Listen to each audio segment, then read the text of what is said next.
What's up, YouTube? What's up, YouTube? Today we're going to talk about 10 things you need to know before buying a house in Florida. And these 10 things, some we learned the lesson the hard way. So if you don't know, we moved down to Southeast Florida from Idaho, 2,700 miles. We sold our house in Idaho. We flew down here, bought a house in Florida, and then moved our whole family down here. And here's 10 things that you probably want to know before you do the same thing. All right, well, here's one thing that we toyed with back and forth, and you probably want to have, it might not be a major concern, but you might want to be thinking about it, is Florida is unique and it has two coastlines. And if you're going to move to Florida and you're going to move to the coast, you might want to be thinking on which coast you want to live on. We ended up living on the East Coast, but we really, I feel like if our house would have sold a little bit sooner, we would have ended up over at Cape Coral on the West Coast. Coral. We were looking at that pretty good, and then just it kind of got pulled back over here. But be thinking, like, what coast do you want? You want sunrises, sunsets? Honestly, there's more coastline on the East Coast, and that was a factor for us, than there's not coastline, but usable beaches is what I want to say. Like, more beaches, more access to beaches on the East Coast. Because some of the places we were looking at over Coast. on the West Coast, yeah, like the beaches would have been like an hour away, 2 hours away. We definitely were moving here for beaches was one of our main things. So we didn't want to be super far away. Yeah, we wanted it to be, it doesn't have to be super easy, but we didn't want to have to like make it a big deal when we have to pack up the Especially when you got pack kids. up the stuff. It already, just going to our pool in our community is like, we got to pack up the kids. So we had to pack them up and move further. I think that was probably one reason that we ended up on the East Coast. But just something you can think about before buying a house and settling down here in Florida is, what do you really want? And also, but like an awesome thing that's on the West Coast is, I don't really get up and go to the beach in the morning, but we will be at the beach at night.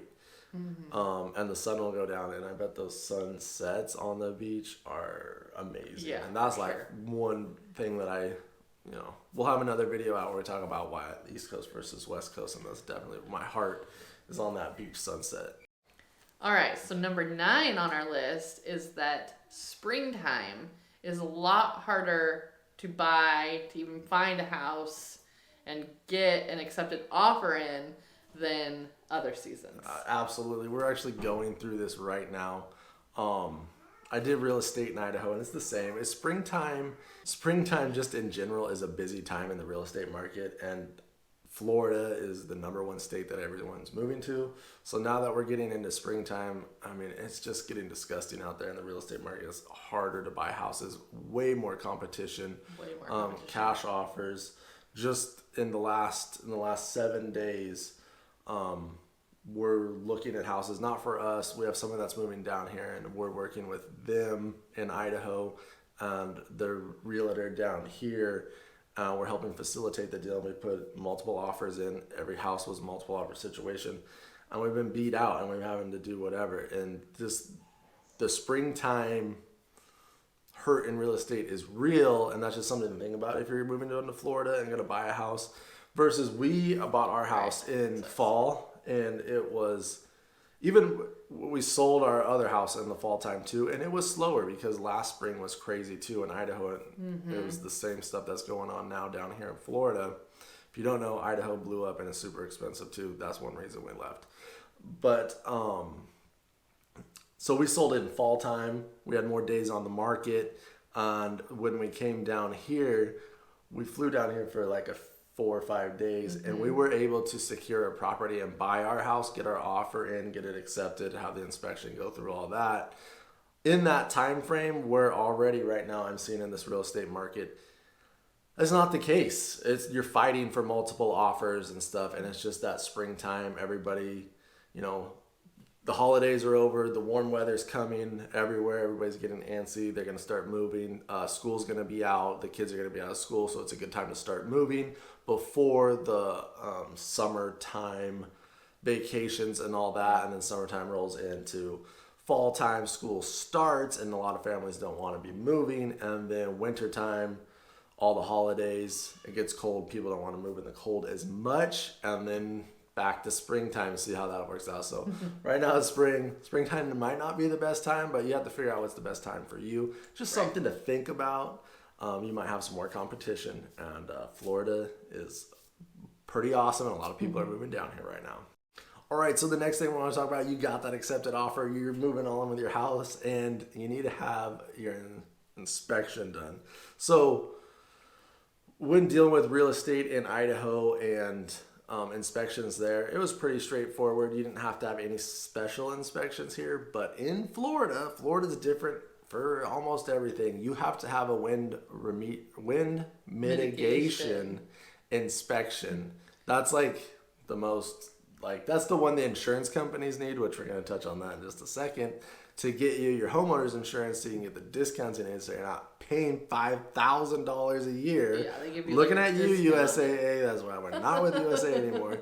$5,000 a year and as a premium, and you want to make sure you get all the discounts. And to get all the discounts, you need the wind mitigation. And I think inspection. they do kind of do that with because we didn't even know that we got it done because our the realtor that we were working with down here, which I work with down here all the time, and she's awesome. Seeing some of our other videos, we actually did some houses. She had her inspector that she uses, gave us the number. He just did it, and it was part of the home inspection. But we had to change insurance companies, and the insurance company we're talking about, and we didn't know that we already had that wind mitigation inspection done, and we called to like have another one done, and we figured out that was the thing. So this brings me back into like the spring market and how a lot of people right now are waiving inspections, buyers inspections for homes. It sucks. I hate that this is basically the market that we're living in right now, and it's kind of been that way for the last couple of years. Is people are waiving inspections to get in the house, to get your offer accepted. As a realtor, I can never like suggest that you waive an inspection, but I can tell you that if you ask for, if the inspection is not for buyer, whatever only, then they're probably not gonna accept your offer. It's so sad and it's so disgusting to me right now. But what you need to do, so if you did waive that inspection, you still need to get that wind mitigation inspection for your insurance company for sure. Like, you have to have that. So if you are going to waive your home inspection, just go ahead and save yourself the money, because it's only like $100 versus $500. Get the wind mitigation inspection done. That way you can send it off to the next thing we're going to talk about. Well, and what we did though too was because we were moving from Idaho to Florida, and we didn't really know Florida houses like we know Idaho houses, and the roof, AC, we want to make sure that's all in good condition because that's important down here. We did the inspection, but we did it just for our own purposes. Us. It didn't, we weren't going to put anything like on which there's a couple other things we're going to talk about that's on the list here. All right, so what's that? Number 8 on our list. I'm going to tie this right into what we just talked about, and that is you're going to need an insurance agent. I didn't even ever think about this when we lived up in Idaho, and I didn't even know like it was a thing still. In Idaho or in Florida, get yourself a good insurance agent. I know one if you're in like the Port St. Lucie area, Stewart, Vero Beach, all that stuff. She does amazing. She's hooked us up. So not only are you going to need to do your homeowner's insurance for Florida, especially, and it's all different here, and I used to have USAA, and USA used to be like cheap. It was not even comparable. They wanted to charge us over $5,000 a year versus we pay like $1,500 a year. So get an insurance agent. And I thought we could shop around and do it ourselves. And I called and I was like, what is happening right now? I don't even understand. That's where I learned about the wind mitigation inspection. But then our realtor that we were working with down here, she's like kind of taught me some stuff about the Florida ropes. And she's like, hey, we're going to, you need that insurance agent down here. So get yourself an insurance agent. If you're moving to Port St. Lucie area, hit me up. I will get you our insurance agent. She's amazing. And not only are you going to need it for your house, but you're also going to need it for your vehicles, because you do have to have a certificate for Florida vehicles for Florida insurance, and you can't just change your address because, hey, USAA, when we called you and told you that our home address was in Florida now, then you didn't say anything else. And we till got we were down to at the DMV. and they're like, your insurance is for Idaho. I was like, well, we called and we told them we moved to Florida. Yeah, well, they didn't do it because they knew that this was going to happen. So we don't have USA anymore because, again, they wanted to charge us $500 a month.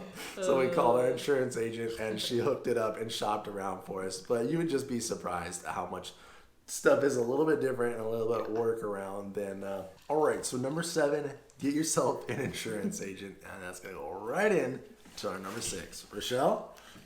So number 6 is homeowners insurance, and it is definitely different here. It's different and more expensive for sure. It's more expensive because, I mean, let's go ahead and talk about the elephant in the room, hurricanes. Is so you have a huge. hurricane deductible, but then also we have tropical storms, hail. There was like some hail damage down in West Palm Beach a couple months ago. Just the wind can be crazy. Can get, there's hurricanes here, so we know that. And then sinkholes, and that's another reason why we chose where we live versus like the Tampa area. If you just look it up as statistics, there's a lot more sinkholes over there than over here. So there's like sinkholes, hurricanes, wind, driving rain, water damage, roof stuff. So Florida has a lot of issues. I guess issues you could say are external factors that a lot of other states don't have. So insurance companies guard themselves very closely here, and that is why homeowners is a little bit different. And then that goes back to our number 7 is you want to get an insurance agent to help you navigate that process, because I mean you could spend all day calling different and trying to wade through and like, what does this mean? That's literally what they do every day. So they can help you with that process, get you the coverage you need, and get you the affordable price that you need. And then, hey, I'm going to tell you this right now. If you have a homeowner's insurance claim, call your insurance agent up first. Do not talk to the insurance company. We're going to get into that later.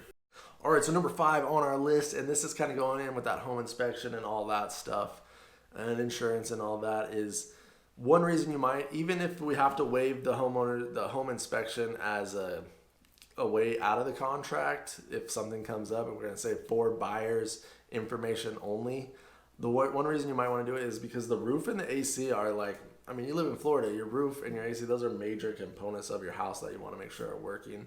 And so we had our home inspection done, and they took a drone out and went over the roof because I was really I know it's gonna be, we got real weather down here, want to have a good roof, and we want to have a good roof. We don't want it leaking, because once you like water leaking in your house, it's just no good. Well, there was a couple of areas where there was some broken shingles. Like we have tile shingles on our house.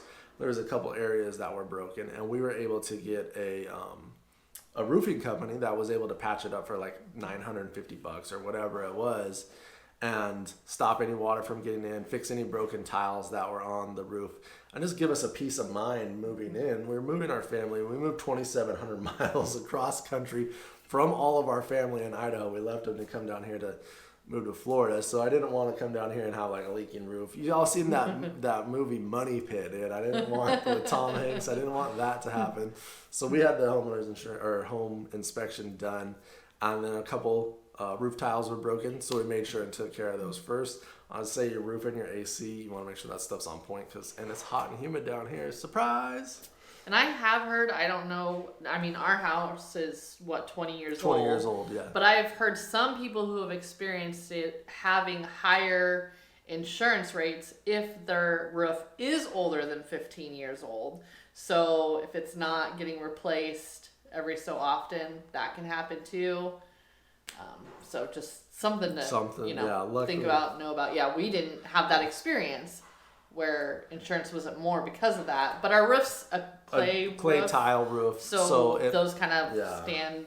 They're like longer. supposed to have 50-year lifespan, but I mean, supposed to have what does it. That insurance thing, it might be like if it's asphalt shingles too, because Could be, those, for sure. I mean, they're like 20-year lifespan anyways, and down here. And then down here, that I would not. I'm glad we have. Yeah, clay tile, and then or metal. People roofs, when people replace their roof around here, it's mostly metal. Or tile for sure. In our subdivision, that's all you can have. But they're gonna stand up a lot better than other roofs, and then down here in Florida. So that's number 5.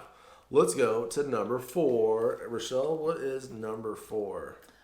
So one of the things, and I guess this wasn't as big of a deal for us, but around Florida, a big thing is like being in a HOA community. So not. And the reason this is kind of on the list is where we came from. And so this is different for us, and I'm not sure if it's everywhere around or whatever. We've lived in Idaho I lived there for the last 20 years. Rochelle's pretty much always lived there, so we're really accustomed to how they do real estate down there.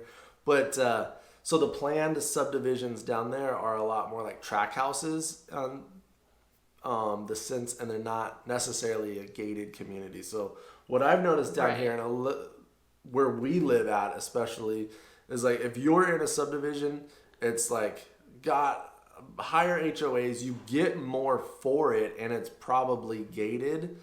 That's what I've noticed with like subdivision HOA communities here, versus like if you just wanted to buy a piece of land and build a house on an existing lot that's in the city, which we can do that here, but in Idaho I feel like there was no lots. Like you could not, like here I'll drive down out of the subdivision, down the boulevards, whatever, and it'd be like, oh, there's a brand new house right next to a 30-year-old house or a 20-year-old house and a brand new house, versus like communities that are all built up at once. I just feel like that's different than what we were used to when we came down here. We ended up in a subdivision with an HOA, but we looked at houses that were out, and then of course with the no HOA, you don't know. It's a gamble on what you might get. And people have big boats here, and they all park them in their front yard. So cars in the front yard. Parking, if you're not used to that kind of stuff, that's something that's just common here. Yeah. So basically just know kind of what you're looking for. Yeah, know what you're looking for and what you could kind of, And I've heard people who have like, I don't want an HOA, I'm not going to live in one, and then they come down here and end up in an HOA and love it. They love it, yeah. We love it. It's awesome. I would say if we were going to rank how we were going to move down here, it wasn't going to be in a gated community, like a HOA subdivision gated community. Yeah, I wouldn't have thought a gated community. I think that was like, okay, if it has everything we want, we'll do that. Yeah. But top was like, oh, we're going to get a 1/4 acre of land and a pool and was a the big driveway and all this stuff, because there's some pretty cool. Well, and I think that's just kind of more common when you're looking for a house. I don't know, when you're looking through Zillow or whatever, I would say the majority of houses you're looking at aren't in the HOA. Yeah, I don't know. I feel like I don't know. Everybody's experience is different. Maybe we cut that part out. Yeah, I don't know. All right, Rochelle, what is number 3?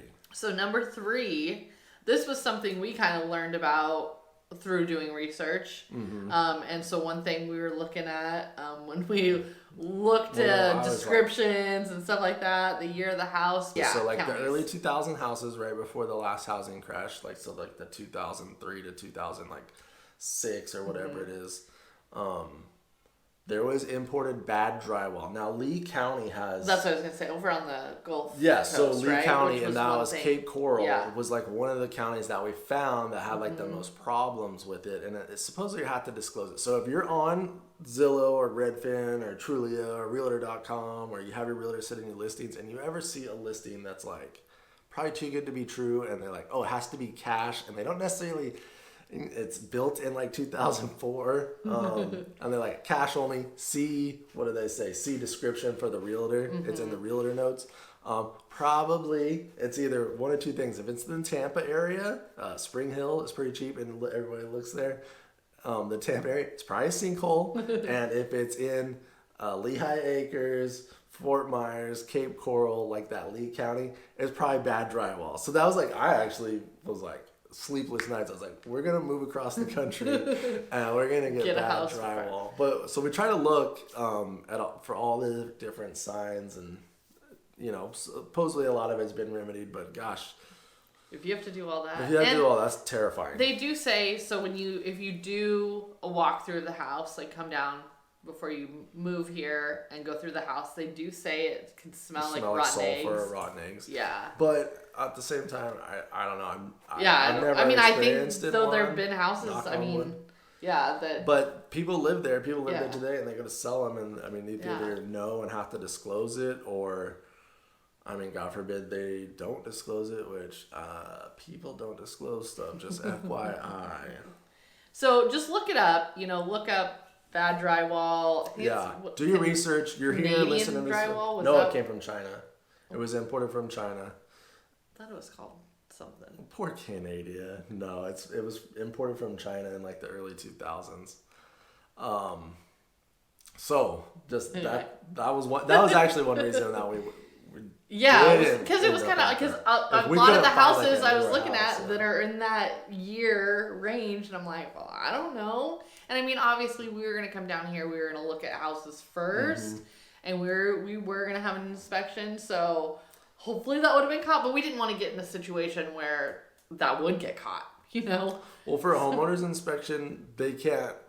Don't think that that's the catch-all either, because they can only really come in and do a visual inspection. They can't move anything. They can't cut your drywall. They can't test it. So they just kind of have to look in. I mean, if it smelled, they would have to know if they had like run into it and seen signs for Yeah. it. If not, then that's a whole nother test, and it's just one thing to be aware of if you're buying a home down here. All right, so number 2 on our list is cast iron pipes. What's so funny, Michelle? Nothing. Cast iron pipes. So I guess 40% of houses before 1975 built down here in Florida. So you get your old school Florida style house. They have cast iron pipes, and they're just a matter of time before they go bad. I don't know what's up with the water down here in Florida, but it does something to pipes. So calcification, corrosion, they'll just leak over time, and then everything is built on a slab down here in Florida. There's no basements. There's no crawl space. So all your piping is in concrete that your house sits on top of. And God forbid you'd have to cut all that stuff up or repipe your house. So let's talk about number 1. Michelle, do you want to say what number 1 is? All right, so number 1. Number 1. I swear, nobody talks about.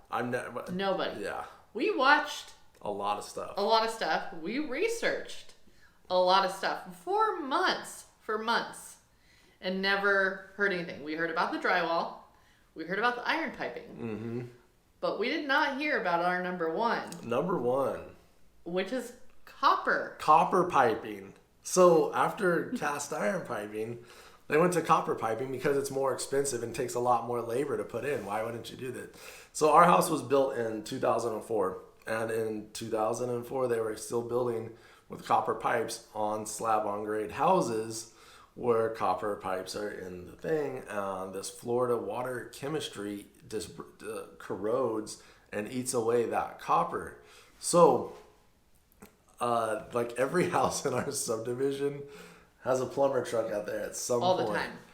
So, they're all the time in our subdivision. So copper pipes. And I'm sure all over Florida, if your house is that old and it was done with copper piping. Google search it. There'll just be a ton of plumbing companies in Florida that run ads on Google, and then we're not lying. You'll see it.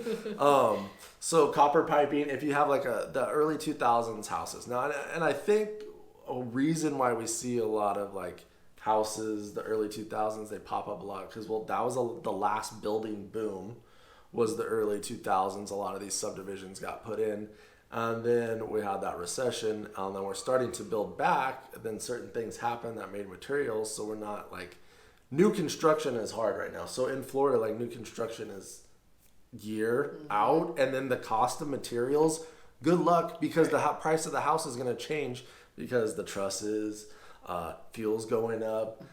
By the time that your house gets built a year from now, who knows what cost is going to be on the house. So there's like heartbreaking things right here about new construction. Not only are you having to wait 10 months, a year to have your new construction project, but the cost of your house just went up 30 grand, 50 grand. So then that's why I think that we see, like, I know because we spent hours on Zillow. We would look on Zillow every night. We looked on Zillow. We didn't really look on anything else. I'm not going to say all the other ones. They're all whatever. But I would always look for that, like, is it an early 2000s style house? Well, yeah, because a lot of them were built then. And then also the people that bought those early style 2000 houses were like the age we are now, and it's been 20 years, and their kids are moving out, and they might be downsizing or whatever. And so a lot more of those houses are coming up for sale, and there's just a lot of those houses down here. So early 2000s houses down here, copper piping.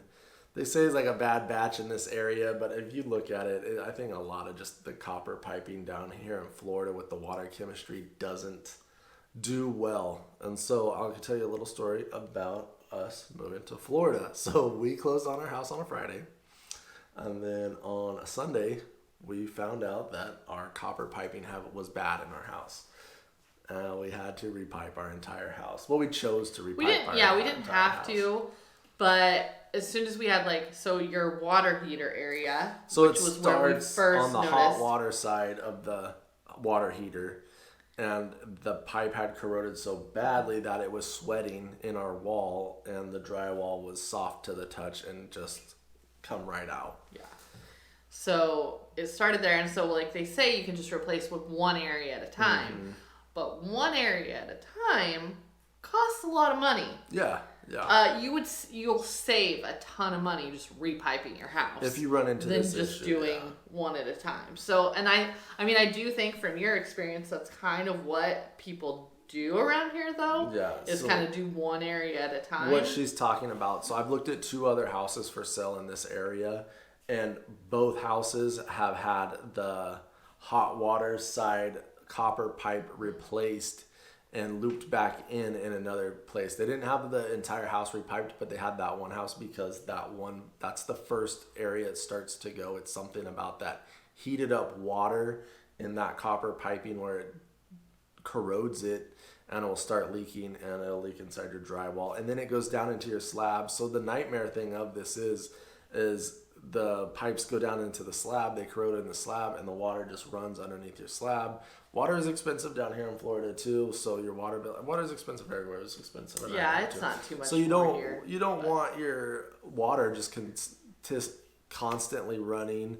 I guess what people were saying is you can hear like a water running at night when everything's off. You're like, oh, what's going on? Well, it's the foundation, a pipe in your foundation is leaking, and it's hard to get done. Now there is an inspection. So a homeowner's inspection, we had a homeowner inspection. They didn't bring this up at all. For one, it's inside the wall.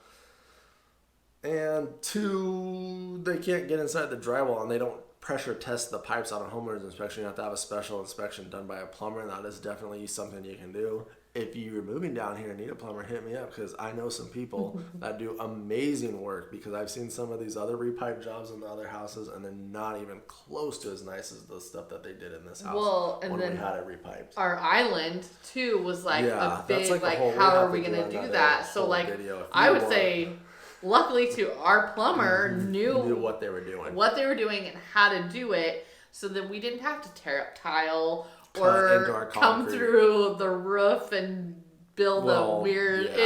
Yeah. Luckily, it was not a huge mess. It always ran that area into the attic, but you didn't have to do something crazy. So I mean, there's really no way to know, from an inspection or anything like that. You have to but just know, if you're looking for a house and you want to know if there's a problem. What'd you say, early 2000s? Early 2000s, my house emissions.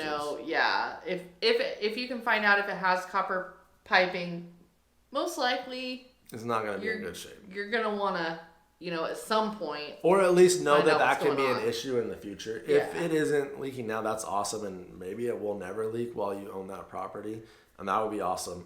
But just know it can be an issue, and if it does leak inside the walls, you can get mold in your walls and this. Because it was just something we didn't know. And so that's why for us, it's the number one thing. Because it was a big deal that we had to deal with. Yeah. Our furniture and everything wasn't even here when we like found out that this was going on. We were literally living in our house in like camping chairs, waiting for our furniture and stuff to be delivered from 2,700 miles away, and we were literally dealing with this 3 days after that we closed on our house. So it was crazy, and that's why I say call your insurance agent first before you ever talk to your insurance company. But we can do a whole video on just our experience on that and stuff to look for. If you have more questions about it, let us know for sure, because we have a lot of we've had a lot of we bought a house here in Florida from across the country, dealt with different stuff. I have a real estate background, real estate, work with realtors here locally, and then in Idaho as well, and I carry a license for that. So we have a little bit stuff. If you have questions about this, and if you're watching this video, you probably do, hit us down in the comments and let us at least give us some stuff, or we can help you get some answers. And we don't know, then we'll tell you, hey, we don't know. But anything on this list we kind of know about. But man, I'll tell you, I thought like for the piping stuff, it was like, oh, cast iron pipes before 1975. Oh, how's copper pipe? Copper is good. No, copper is not. And it's so funny because it's more expensive. It's more expensive, yeah. So if you were going to have your house piped today with copper piping, it would cost you more money. But then... And it won't last. It'll go back. Yeah. So, okay. So it was one thing, like in Idaho, if I wanted to see copper piping, I had to go back like to the 1970s to see a house that would have copper piping. Was like probably going to be in the 70s. And then they started using like the PEX piping and stuff, and I don't know what the other one's called, I forget, like propylene or whatever, in the 90s and all that stuff. So I was surprised to see that copper piping was so prevalent here in especially Florida here in like the early 2000s in the 21st century. And there's a few other building things that I've noticed about that. I would probably save for another video about Florida building in the early 2000s. They were just maybe behind times a little bit on a few things. But thanks so much for watching, guys. This is probably a longer video. It's a lot of information to digest. Maybe we should have broke it into two. Well, we were going to do like 5 things, but then I made the list, and it was like 10 things. Because there's a lot you're moving. You're making it's huge. And if you're not from Florida, you're changing. It's different. It's different. So and you kind of need all this stuff, and then once you have a grasp on what's going on, get on it. So anyways, I'm going to stop talking. Thanks so much for watching. Subscribe, comment, all that stuff. We appreciate you. Hit you with a thumbs up, and we'll see you guys on the next one. Cheers, Rochelle.